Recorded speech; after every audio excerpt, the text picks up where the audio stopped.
Bismillahirrahmanirrahim. Assalamualaikum warahmatullahi wabarakatuh. Di kesempatan kali ini kami kembali lagi akan berbagi informasi atau kabar terbaru dari pihak BKN, yaitu terkait penutupan pendaftaran seleksi P3K tahun 2022 ini hingga pengisian DRH. Dan untuk lebih lengkapnya, rekan-rekan bisa perhatikan serta simak video ini sampai akhir. Tetapi sebelum itu, kami ingatkan kembali bagi rekan-rekan yang baru saja menemukan channel ini atau baru melihat channel ini, jangan lupa untuk subscribe, like, dan juga komen, serta nyalakan tombol lonceng notifikasinya, agar setiap kami mengupdate informasi atau kabar terbaru terkait seleksi P3K, maka rekan-rekanlah yang pertama kali mendapatkan notifikasinya. Dan tanpa banyak kata lagi, langsung saja kita masuk pada informasi terbarunya. Jadi, baru saja Badan Kepegawaian Negara atau BKN memberikan penjelasan soal penutupan pendaftaran seleksi pegawai pemerintah dengan perjanjian kerja atau P3K tahun 2022 ini untuk formasi guru. Pasalnya, cukup banyak guru honorer yang berharap agar penutupan pendaftaran P3K tahun 2022 ini diundur. Karena dengan alasan mereka belum bisa mendaftar, sebab masalah jaringan dan data yang belum sinkron.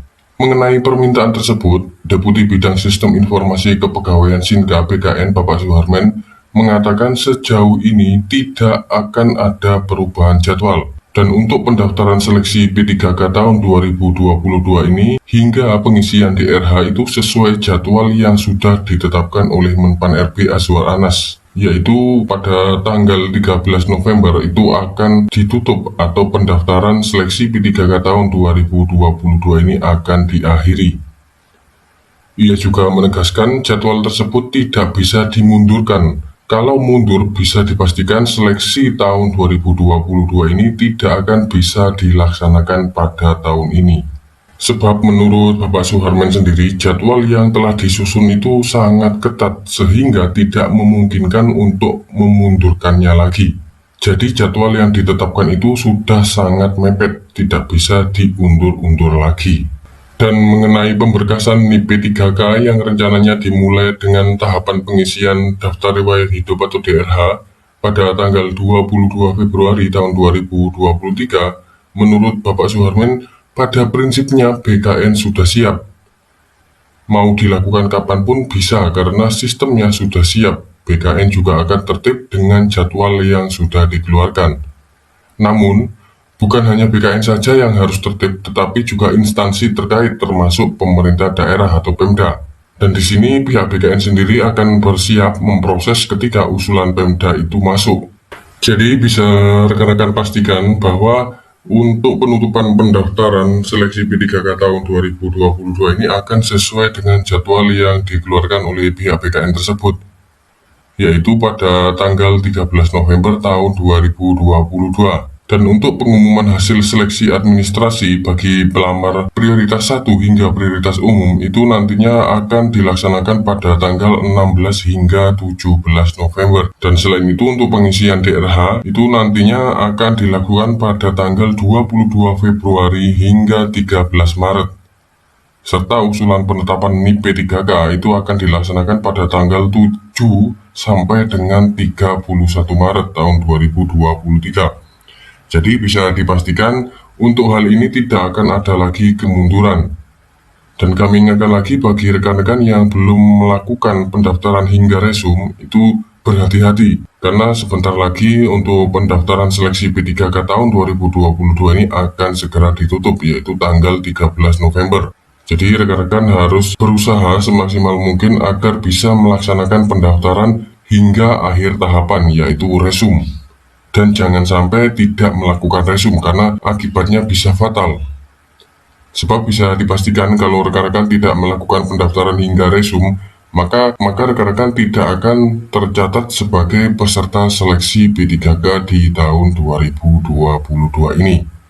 Sedangkan pengurus Perkumpulan Honorer K2 Indonesia PHK2I Kabupaten Garut Dudi Abdullah mengungkapkan sebanyak 3.326 guru lolos passing grade itu mendapatkan formasi P3K di tahun 2022 ini. Itu setelah pengumuman guru lolos passing grade atau prioritas 1 di akun SSCASN Badan Kepegawaian Negara atau BKN. Jadi tanggal 31 Oktober seluruh guru lolos passing grade di Kabupaten Garut itu bersuka cita. Mereka sujud syukur karena semua prioritas satu mendapatkan formasi. Dan bagi Dudi ini adalah hadiah menjelang HUT guru. 2 kali ikut tes P3K tahun 2021, dia gagal mendapatkan formasi padahal nilainya itu sangat tinggi. Dan semoga saja untuk daerah lain juga sama, bagi rekan-rekan prioritas satu itu seluruhnya bisa mendapatkan formasi. Karena seperti yang rekan-rekan ketahui, Komisi 10 DPR RI juga mendesak pihak Kemdikbudristek agar membuat regulasi terbaru yang nantinya bisa mengcover seluruh rekan-rekan guru honorer yang masuk dalam prioritas pertama untuk mendapatkan formasi. Ia juga menegaskan kunci dari pengangkatan P3K adalah pihak Pemda.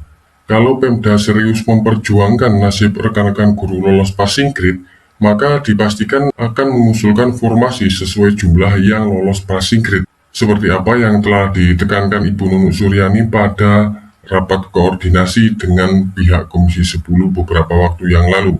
Jadi kuncinya itu ada pada Pemda. Apabila pihak Pemda mengajukan formasi secara maksimal, maka bisa dipastikan rekan-rekan yang masuk pada prioritas 1 atau lolos passing grade itu akan tercover seluruhnya. Selain itu, Pemkab Garut juga fokus mengangkat guru prioritas pertama, sedangkan untuk prioritas kedua, ketiga, dan prioritas umum tidak dibuka.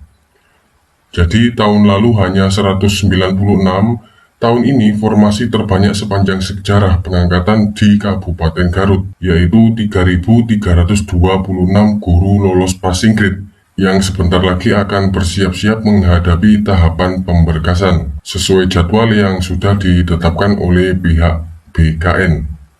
Dan bisa dipastikan untuk Kabupaten Garut sendiri, anggaran gaji bagi rekan-rekan P3K tahun 2022 ini sudah tersedia.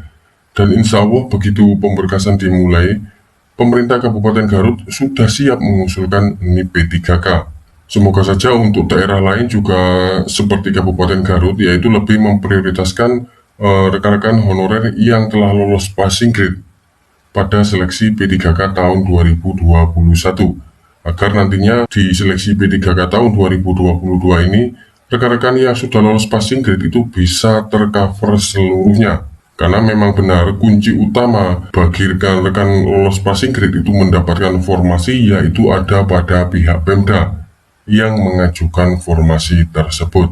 Mungkin itu saja sedikit informasi terbaru yang dapat kami sampaikan kali ini. Semoga informasi ini bisa bermanfaat dan berguna bagi rekan-rekan sekalian. Sampai jumpa lagi di video kami selanjutnya. Wassalamualaikum warahmatullahi wabarakatuh.